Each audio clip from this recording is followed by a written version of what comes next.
Je veux bien qu'on fasse des grands plans de lutte contre le sexisme, contre la misogynie, contre la phallocratie, et qu'on estime que la priorité, c'est d'aller désigner le policier qui ne saura pas rédiger un rapport quand il recevra quelqu'un qui se sera fait frapper.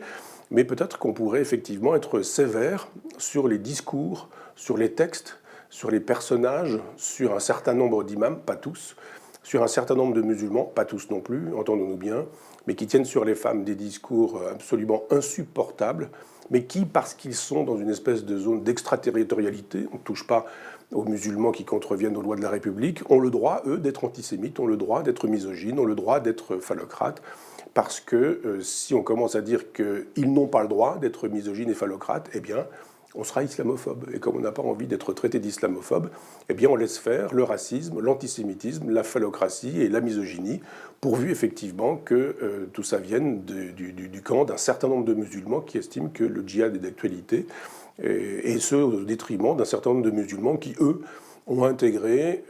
l'esprit de la République française et qui estiment qu'effectivement il faut l'égalité entre les hommes et les femmes, qu'effectivement la monogamie est la loi, qu'effectivement on n'a pas à frapper les femmes et qu'effectivement on n'a pas